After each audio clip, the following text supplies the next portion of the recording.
What is up guys, Zach here from the Chaos Galaxy, and today I'm going through the exciting new archetype for the Planetary Collection for the planet Sheos, the Spirits of the Blue Flame. In my recent videos I've been going through the Shape Knights, the archetype for the planet Sindian in their Planetary Collection. So if you want to check out the speed up video for them, there'll be a link in the description. But this archetype is going to be something very different, like I said, for the fire planet of Sheos. So I'll get straight into my speed up.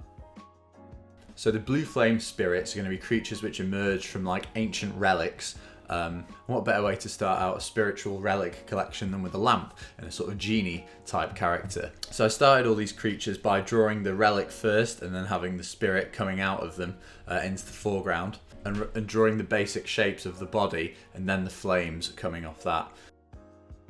Hands are my most difficult thing to draw as usual, so as you can see I took about 6 attempts to draw the hands for this character, the Spirit of the Blue Flame Lamp. And one thing that I find is helpful, if you're drawing hands, literally just hold your hand in the position you want to draw it and then base the drawing off that. You've got these tools, so use them.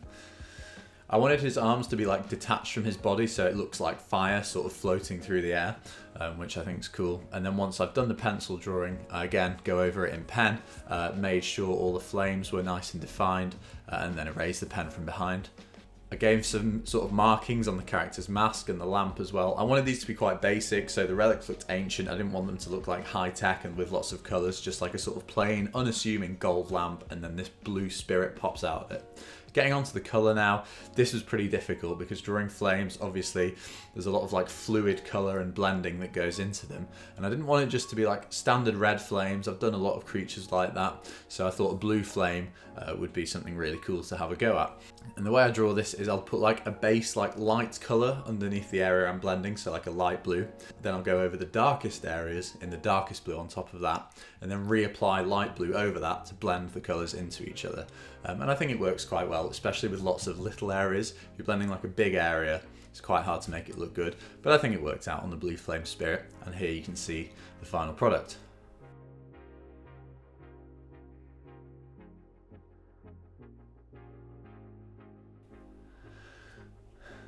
The next one we had, I started by drawing the relic, which was a jar, and I was like, is this just going to look really similar to the lamp, like a creature coming out of this jar? So I made sure to make the creature completely different. The first one is a very sort of humanoid character with a face, shoulders and arms, so I wanted this to be more like a sort of dragon, like a beast with wings, not arms, and like a really massive head, so kind of different to the first one. I also think the first one, although I like it, he looks quite flat. Like he's not like reaching out of the image at you, so I wanted this second one to really look like that, like his mouth is coming straight for you from out of this jar, like he's really just jumping out and attacking you. So I think I achieved that quite well. I thought the big sort of flamey fangs worked quite well too with this guy. And again, it works really well where you draw the basic shapes first and then draw the flames over on top of that. Because if you're trying to draw in a certain direction by using like wiggly lines like flames, it can become really difficult and the shapes don't tend to flow in the directions you want them to. But yeah, happy with how 3D he came out. I struggled the colouring on him more because he's got more sort of larger plain areas of light blue than the first character. There are fewer flamey details, so I think the blending didn't look as good on this one because there were a lot more plain areas to like catch your eye and like have mistakes, but still fairly pleased with how he came out.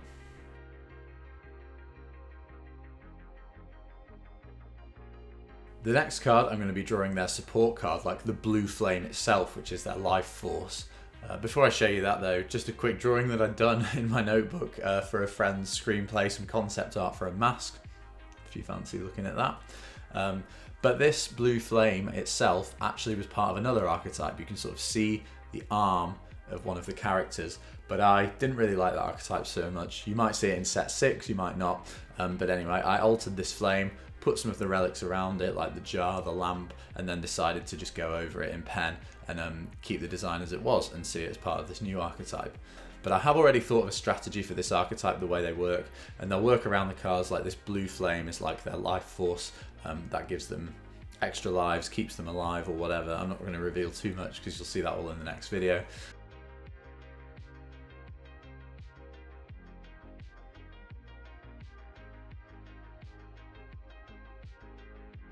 But this gave me an opportunity, as the other characters, in the archetype are very like free-flowing shapes. This was like a sort of temple, like monolith with lots of straight sides, so it gave me the opportunity to do a lot more shading, use some slightly different colors, and put a lot more perspective on the shapes. And I'm really happy with how the shading came out. As you can see, I've done one side a lot darker than the other for the base of the temple. Kept the relics nice and simple, and then got onto the sacred blue flame at the top, which I want the tower to be sort of leading up to that focal point at the top of the card. So that's the only place where I use the light blue. A lot of the other colours are quite dull because I want the focus to be this bright blue in the middle, and I'm happy with how the flame kind of worked out. On the gold sides of the temple, I don't have like a dark gold pen, so I couldn't really apply that to the card, but that's something I sometimes add on Photoshop later for a lot of my designs. Then after I'd done the tower, I came onto the final creature for the archetype. This is a slightly different archetype to the Shape Knights, where the Shape Knights kind of progressed. They had a weakest creature graduating up to a strongest creature, whereas these creatures are all kind of the same power level. So it's quite interesting, and I find them more difficult to create and make exciting.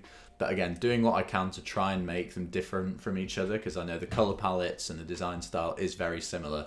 So I tried having this guy in a completely different pose where he's like reaching up towards you from underneath, coming out at you. I gave him like these 6 claws. Wasn't really based off any particular type of creature like the other two. I just kind of put pen to paper and thought I'd see what happens. And he came out as this sort of like just savage beast type character with loads of arms. Don't know why. If you're observant when I was drawing the tower, you'll know that the relic for this guy is a scroll. So you can see me just filling that in now and then going over the shading. I think I kind of mastered the blue flame, like color blending and shading by this point. So I'm happy with how he came out. I'd say he's probably my least favorite of the 3, but I still think he looks good. And all around, they're going to make for a pretty cool archetype, I'd say. They don't really have a standout boss creature, and they don't have any weak creatures either. So very different to the Shape Knights, which is going to be exciting with the 2 being released at the same time. I think you want them to be quite different. But just finishing off the drawing now. His artwork's quite a bit smaller than the others, but I found I drew the second creature, the winged beast one, bit too big, and it made the blending kind of obvious. So I think there's slightly more room for mistakes when you're drawing a smaller creature, because there's a less sort of paper space to cover, if that makes sense. So those are all the creatures. In my next video, I will be going over their abilities and going through some more cards from the Sheos Planetary Collection. I've actually done all the artwork for all the Planetary Collections too, so they should be available to buy very soon, which is really exciting. So stay tuned for the next video. Please like, comment, subscribe. Thanks for watching. I hope my terrible Movember attempt wasn't too distracting, but thanks for watching, and I'll see you guys next time when the Planetary Collections will be very, very close to release. See ya.